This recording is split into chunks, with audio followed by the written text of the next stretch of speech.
Welcome to The Fix, the new way to get your copy reviewed by two former copy chiefs.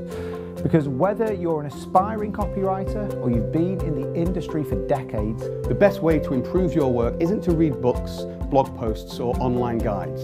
it's to see real writing, your writing, being reviewed and improved in front of your eyes. And that's the goal of The Fix, to bring you inside a virtual writer's room And watch along as we review, edit and rewrite real copy. from real writers like you. So let's get straight into this week's episode. And remember, if you like what you see here, Please share The Fix with anyone you think would find it valuable. It is completely free. Hello and welcome to another episode of The Fix. Today we're going to do something slightly different. We're going to review two pieces of copy that I found both running in the same magazine. They're both pieces of long copy, quote unquote. They're not 20-page sales letters, but they are copy and text heavy adverts for a mainstream magazine. And I thought they were both very interesting adverts, and also kind of led us into some interesting territory to talk about ways that you can improve your own copy. So I'm going to bring the first piece of copy on the screen right now, and I'll read out a little bit of it, and then perhaps we'll address a few of the key points. Just so that you know, both of these adverts were in BBC History magazine, which I really enjoy reading, and I thought it was interesting. Same sort of audience that they're going for, same sort of style that they're going for, so we'll tease that out at the end. So just to read the headline and the key pieces of copy, it says, "Innovative pillow transforms the lives of over 200,000 people. A father's love and devotion leads to an incredible patented pillow." The body copy begins. "A near tragedy has led to an amazing new development in sleep technology. When Georgia Miles was recovering from a life-threatening accident, her father Alexander looked everywhere for a pillow that would keep her comfortable throughout the night. After purchasing dozens of different types and finding none that worked, Alex, a renowned furniture and domestic product designer, decided to engineer his own. He made a breakthrough when he realized that all pillows spread out and flatten down as the weight of the head rests on them. This flattening progresses through the night, leaving the head and neck poorly supported and sleep interrupted. This is why many people find themselves half awake and pillow punching in the middle of the night, desperately trying to get comfortable." Okay, so I could go on and read the whole thing, but we'd probably be here for longer than we want to be here. Plus, there was some really interesting things going on in that piece of copy that we could also kind of tease out a few things that could be tried on top of that. So I think, Glenn, this isn't a work in progress. This is a piece of copy that's out there in the market. So we're going to review it in a slightly different way. However, I would see our challenge here as, one, can we explain what's going on there? Two, can we use that information to come up with an alternative? How else could you have done something like this? What other things could you test? Because I think a subject like that is such a fantastic subject to write copy about. There are scores of different ways that you could approach that. I think that's a pretty good piece of copy. The strengths there are a nice little story, selling a pillow. So we're selling something that's quite plain, really. Getting in there with a tragedy has led to a breakthrough, or a near tragedy has led to a breakthrough in sleep technology. You've got the 200,000 people, breakthrough in sleep technology. I thought all of that was good. However, the one thing that I thought was probably missing a little bit was, well, what are we really selling if we're selling a pillow? Well, what do you think we're really selling? duck feathers. No, No, we're selling a great night's sleep. Exactly, yeah. The best night's sleep you've ever had, effectively, is. And even below that, we're selling what a great night's sleep means to people, and the impact that can have on it. The stresses that come from that, the ongoing in life, it affects everything if you're not having a good night's sleep. Even if you seem okay, it might be an unconscious thing that's stopping you from sleep. It might be a physical thing. It might just be your pillow and all that kind of stuff. So, all the solution is linked. So yeah, the deeper benefits seem to be missing a little bit. So that's what I would say. Like, while that's a good piece of copy, very solid, well executed, and running in a national magazine, so could well be, killing it out there in the market, and we don't know whether it is or isn't. So we can take everything that we say with a slight pinch of salt, as you have always to can. look out. I was thinking about this the other day. How do you spot good copy? A lot of people ask me that quite often. Is it running often? Is it running often? Yeah. If you see it next month and the month after, that might be a clue that, yeah, this is actually working. Or that you have bad marketers. That is the other catch. Yeah, no, it can be. It can be. We've continued to run this even though it doesn't that work. is especially the case on social media platforms. But let's give whoever's running these adverts a benefit of the doubt. So it must be working on some level. The way I would go about testing against that, if somebody gave me that and said, you need to come up with a new piece of copy that will beat this control, I'd be going straight for that bigger idea, that bigger benefit, which is, how do you talk about having the best night's sleep you've ever had? That's a cliche, but you know what I mean. That's really what we're trying to get at. And what does that mean to my reader? Now, there's probably two ways of doing it. You can go the emotional pain point way. So I have 2 young children. They're up almost every night. I haven't had a good night's sleep or a string of good night's sleep for half a decade, probably. So I know, which is depressing, but that's what it's like when you have young kids.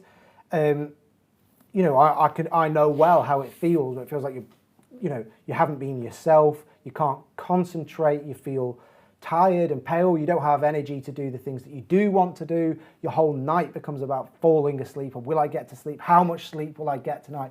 All of these things. It's okay, Nick. Do you see what I mean? It's okay. But that's where I'd be starting. Yeah. Now, those things speak to me, so I would probably go down that angle. Yeah. But you can also do the inverse of all of those things, the benefit that matches, feeling younger, fresher, more energized, whatever. It feels close. It feels very it's just close, one of but those I things get where that you up flick there. it on kind of thing, and just that next bit, it's always asking that, is there a better way of saying this and expressing this? And so when we've got to phrase something like innovative pillow transforms the lives of 200,000 people, I think, okay, I think you could beat that with something closer to a more direct promise that speaks more directly to those, either the emotional pain point, so you can do pain point, agitate, solution, or just straight to the solution. What if tonight you could have the best night's sleep you'd ever had? Yeah. I think I would go in closer to there, and then I'd probably bring in some of the copy that we already have, because I liked the story. Yeah, I think the content is, you've got some good content there. You've got and that's the thing. That kind of leads me to my initial takeaway when you shared this with me. Before I get to it, there's just a little précis. I think some people watching this will be like, oh, that's a piece of direct response copy. It's got a big coupon at the bottom, and there's a lot of, I saw someone recently saying, oh, direct response is back in fashion and all this kind of, so I look forward to sending my coupon in to claim whatever. This is running in a national magazine, and the response rate will have been, someone will have calculated it that it works and that they're selling this thing as a viable business, we assume, and we'll give the benefit of the doubt for that. And therefore, you are working within a certain framework, and we've got direct response. So you've got that big bottom third is the coupon and that kind of stuff. You've got the middle third there with the kind of bullet benefits and what have you, slightly kind of features and benefits blurred, but you've got that format, and then you've got that format up top of the kind of classic Ogilvyian 3-column written ad, which I would describe as like the stuff that you'd read in Ogilvy on advertising and stuff, which is all cool, and it works, and it's got that framework in there. So I would defend it from that side of things to people who go, oh, silly, like who'd buy that? Some people will buy that, and that the format plays out. But then on the other side of it, knowing all of that and coming from that direct response world myself, I go, right, okay, but this, where I'd say, what could you test against this, is I think it's really competently put together. It's got all the ingredients, but it almost is slightly beholden to the format itself, because it's gone for that third-person narration, that mock advertisement, mock article idea in the magazine, where I think the page prior, it doesn't look like an article anymore, like articles look more like adverts anyway, kind of thing, so there's this weird thing. But by being locked in that, I think the creators of this ad maybe have probably slightly hobbled themselves a little bit, because I think that really emotive stuff that is clearly there. They clearly know it, and the story's there. Like someone's daughter is ill or whatever, or struggling, and that's why they think. I feel, and therefore in the copy, because it's come third person, it felt that initial thing, a near-death thing. He has done this, like a piece of reportage almost. I just immediately felt away from it, rather than someone who does have trouble sleeping now and again, and has, not through kids but through other stresses and strains and being an anxious person. I'm interested in the pillow. I'm so interested in the products and stuff, but it's pushed me away slightly because it's not addressing me as a reader. It's not saying the classic you and getting me in there. Well, you can always tag on. I mean, I think that opening sentence, actually, I'm just going to read it again because I actually think it's quite interesting, because it's got most of the elements. A near tragedy has led to an amazing new development in sleep technology. Okay, so something has happened in the world, and that's led to a thing, a breakthrough. I think if you just put dash and then a U clause, a near tragedy has led to an amazing new development in sleep technology, and it could help you have the best night's sleep you've ever had, is stronger to me. A good lesson, I think. And it took me a while to, one of my old kind of bosses, mentors, he was a marketer by trade, but knew a lot about copy. But he respected my copy. He thought I was great and loved the stuff. So, and because I always like to be told I'm great and had low insecurity or whatever, high insecurity rather than low self-esteem, I'd absorb that as much as possible. Yeah. So that when he'd said, oh, but can you change this? I'd be like, how dare you? The evil man. Like, what are you on about? Like, it's brilliant, it's perfect, it is. I'm the expert, what are you doing? And then, but what I realised, it'd be like, no, I'm just saying change that line. Just say you there, add, and this could be for you. Very small changes in copy, and I don't think people realise this as much when people, because I criticise a lot of copy and critique stuff for people, and I'll say, oh, this just needs changing, and they think, oh, I've got to go back to the drawing board. No, it's just a little change, and as you say, changing it all to you doesn't mean start going back to scratch and going, you're sat there in bed worried about it. It's just how can you add that extra line of, and how does it affect you? At the end, it's a tiny tweak. Well, that's often true. If you're telling the story of somebody that isn't me, you know what I mean? If I'm not the protagonist in the story, I always just tag in a little you clause. Yeah. So it's like, such and such has happened, and it's going to change your life in ways that you never prepared for, whatever it might be. The fresher, neater version of that second clause. That generally, if you're doing the rest of the work right, gives you the right to maybe tell a story very quickly, as is done, very effectively, and then you can start talking, to me again. Yeah. I do think, the word you didn't appear in all of the copy that I read. No. It does appear a few times later on. I don't like to be reductive when people say use the word you more, because you kind of feel like, well, that's not all there is to it. But when you've got so much right, when there's so much good stuff going on, well, talk a bit more directly to your reader. It will improve your response. Well, tests. It reminds me, I won't name the guy, but I can remember very early on in my career at Agora, being in the chateau, and we're there, and a copywriter he'd got a really good % conversion rate on one of his first promos or something like that. And I can't quite remember the whole setup of it, but the moral of the story was he came going, oh, this is amazing. And I think it was Bill Bonner who just kind of, he got really angry by this, the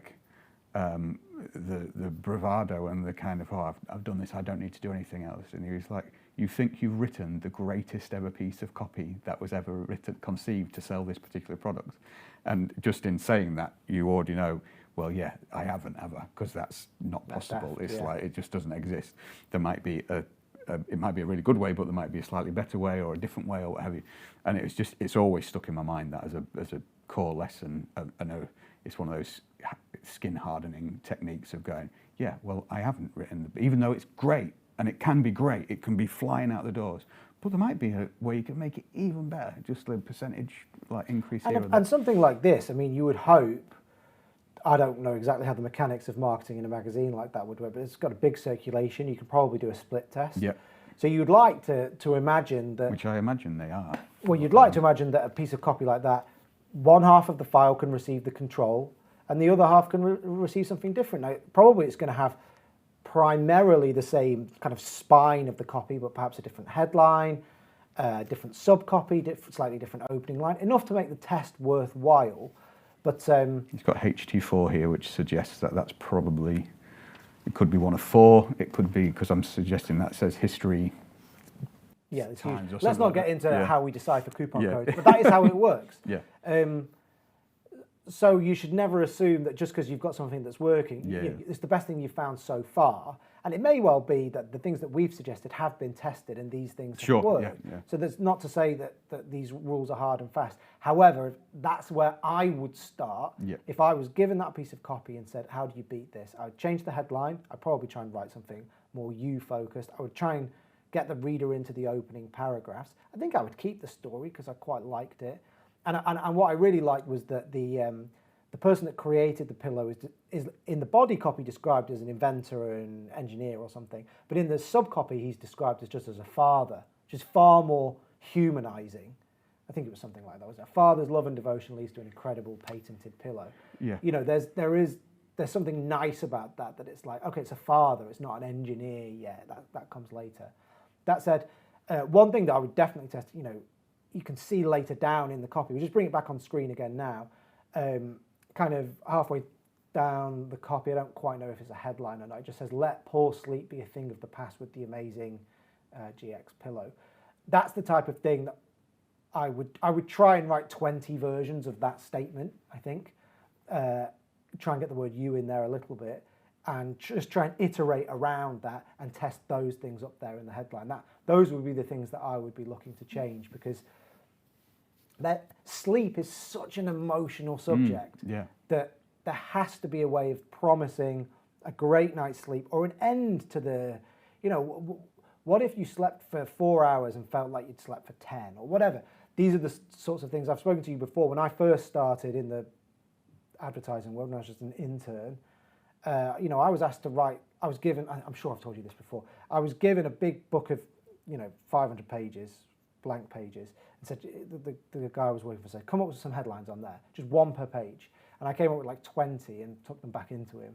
And he was like, no, the whole book, all of those pages need an idea on. I was like, what? He's like, yeah, you just keep going. You don't know if the last one will be the best one. Yeah. And although he was probably teaching me a lesson for being, or, you know, trying to make a point, not teaching me a lesson. That is the way, when you get something like that, you think, okay, I'm promising somebody a great night's sleep. I know that sleep matters to everybody. I know that if you're not sleeping well, you really know it. You don't feel like yourself. You don't feel like you're fulfilling your potential as a person because you're just thinking about how tired you are the whole time. Right, can I write 30 headlines around that are all completely different? Yes, I should be able to. I think there would be something when you do that as well, like you'll write a word on the 30th that you can't be asked to like write this 30th one, but you'll do it. And because you can't be asked, you'll say a different word, but then that word will inspire you to write another 5 more because you're like, oh, I haven't seen that. And, oh, right, yeah, what if I do? And it's self-fulfilling. It starts kind of funding itself. You'll get to like, you'll use the word wake up and then you think, oh, actually, what if I start with wake up tomorrow and feel like this? Or... Which, my only other thing on this, and I'd be amiss if I didn't say it because I try and back up everything, like stick to my guns on things. Some of the language here, it says unique as a unique breakthrough. I don't like the word unique. And then I was gonna let it lie. You wouldn't let it lie, but I was gonna let it lie. But then with the amazing, and it's just these words, I feel like they're invisible words and they're a bit like hammy and a bit thin. I think you could do quite a nice clean-up job and really elevate it. If you innovative, unique, amazing. There's just a few too many. New. Yeah, and it's all telling rather than showing how it is amazing. And it is, the product's there. I think they get it. Whoever's put this together, they know why it's amazing. So explain why it's amazing. Explain why it's unique. Explain why these things are made of some different material. Yeah. It's really, there's stuff there. The little cross and how it ties together is all there. So I think it's there. They've done the work. Well, let's turn through the magazine to the next one I pulled out, which I thought was interesting. Clearly speaking to a similar sort of market. I'll just bring it up on screen now. Okay, so the headline, again, I won't read the whole thing, but I'll give you enough to get the gist. Now's the time to tackle your iPad, brackets, or Android tablet. Tablets, iPads and Android tablets can be great once you know how to use them. It's amazing all the things they can do. And possibly the best thing tablets can do for you is help you keep in touch with family and friends. I don't just mean letting you send emails instead of writing paper letters, that can be handy. In just a few taps of the screen, you could be talking to them as if they were sat right there beside you. But when you buy a tablet, there's something missing. It's not the charger, hopefully. It's not a case, though it's usually a good idea to buy one to protect your tablet. It's a manual, something to show you how to use the thing. The manufacturers seem to assume that you'll just know how to use it as if by magic. It's intuitive, as they say. Well, it can be, in parts. But there are other things you need to know how to do. I think that gives you a gist of where the copy goes from there. Obviously, it goes on to promise you that manual and explain how these things work. Now, I think that's a great advert in the sense that it talks specifically to a target audience and talks to them about a problem that I can imagine they have. Mm-hmm. But again, it's the type of thing where you think, perhaps could we amplify what's going on here a little bit, and to me there, get to the point a bit quicker. There you go. Because you've stolen my. I'm sorry, Glenn. But yeah. Well, no, go on. You take all the glory. You tell me what I was going to say. I've got my granddad up my sleeve. Literally, just comes out. Go on then. No, you're right. It gets to the point quicker. Is the thing that I was going to say. The what if? I think it comes in at. But when you buy a tablet, there's something missing. Would probably be a first test. So it's when you buy a tablet, there's something missing. It's not the thing. It's not this. And that would be a good opening line, probably. That I feel like that first bit was a bit explaining it to yourself as the copywriter.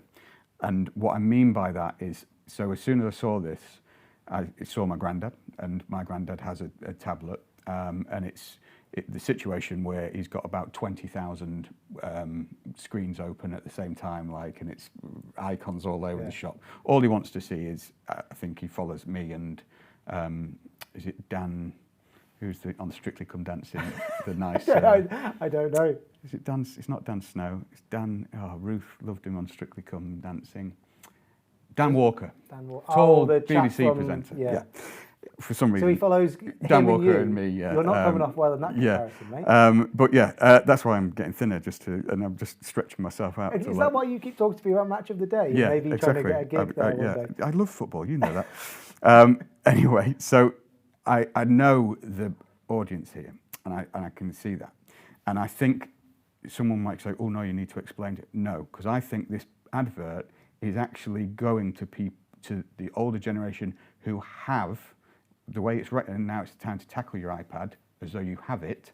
So if you therefore follow that about your audience and say, right, they already have an iPhone, they already had an iPad or an Android tablet, therefore they have some awareness already of why they do it.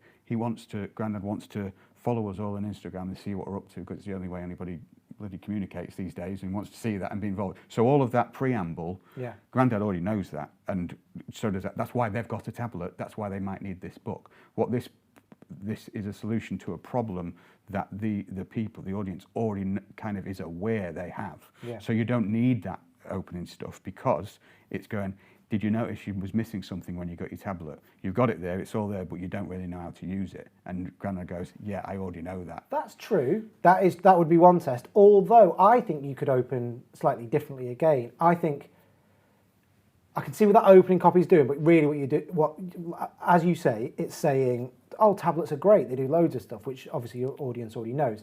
But if we wanted to get into the emotion of it a bit more, we could agitate in those first two paragraphs a bit more. So, for instance, something like, you're trying to talk to your grandchildren about what they've just done, but the screen keeps freezing. Yeah. All you hear is every fifth word they say. Or, have you seen those pictures, Nan?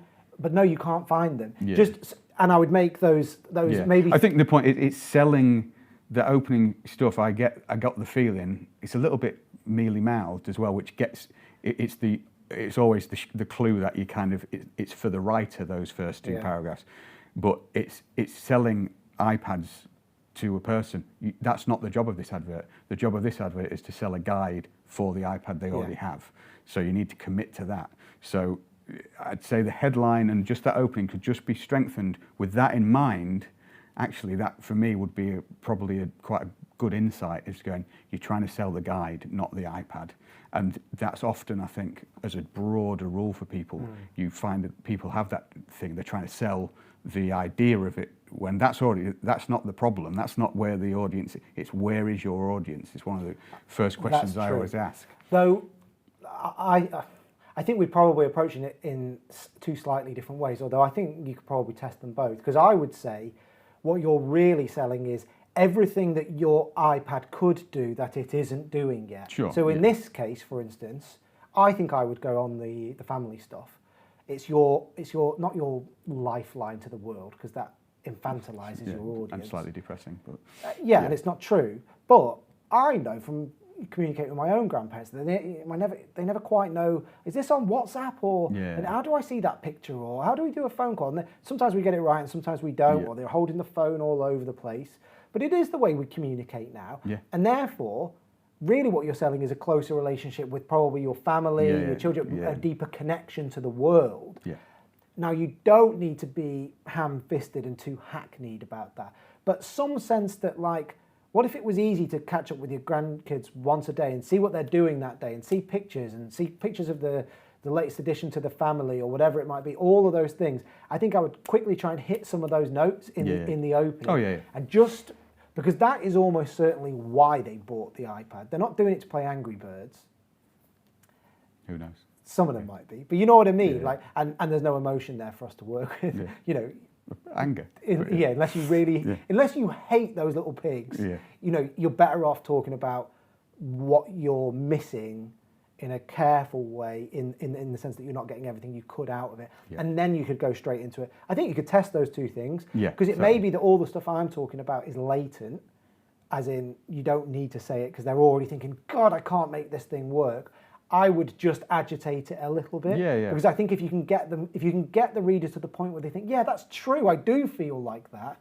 We've said this time and time again. Once you make them realise that you feel their pain and you have their solution to them, that is a time-tested way. So identify the pain point, which hasn't quite been done here. I also thought, by the way, did you notice when I read it aloud, the opening line said tablet twice? It said tablets, iPads or Android tablets. I don't know if it's like an inherent thing I've done, but I was reading this outside just before we came in, and those first two paragraphs, I'm saying it's tweedly because I feel like I've got like super copywriting ability power in me kind of thing, but I couldn't read the first, like, I'm not being nasty, I'm sorry to like the writer who's ever, not that they're watching this, but I couldn't read it. I was like when you're reading a book and there's a paragraph that's not working and not right. I couldn't get through it visually, it wants scanning. Now, I think it might be too tweedy to suggest, but I think it's because they're not writing it from a reader's point to be read. It's for themselves to get through into the idea. So maybe it just shows on how much of a deeper level. When we talk about you get the feeling in copywriting, when there is that bit of like, why does that work when that doesn't? All of these things add up, and that for me, there is too many mentions of the word tablet and whatever. It feels like it's rambling a bit, especially when it's just come off a slightly awkward like mention of or Android tablet in the headline. I understand why, but it's like, do you need to? Could you get rid of iPad, and do you have to have iPad? Well, that's clearly because the target audience might not identify with the word iPad. I think really the lesson here is, because I would say that the thrust of the piece, the direction and the positioning is spot on. It's talking to the audience in a smart way about a problem they have and offering them a solution. So that's great. But the key word here is amplify. You know, so we talked about this before. If you're unsure what your idea is, select one and then amplify it. Here, the idea has been selected and selected well, I would say, and that's clearly. But can you ratchet the emotional tension up to 11, to use the terrible cliche? You know, and I think that's where maybe the copywriter who wrote this is watching this now and thinking, the lawyers and the editors and the sign-off people ground it to bits, and this is what we got through. And if that's you, I completely understand. However, just looking at a pure copy level, you want to try and push it up. Try and go a bit too far. I know a few copywriters I work with who, if they were given this, they would go way too far with it, and there would be a scene with a grandchild in tears, and you know it would Are we meeting him tonight by any chance? We are. Yeah.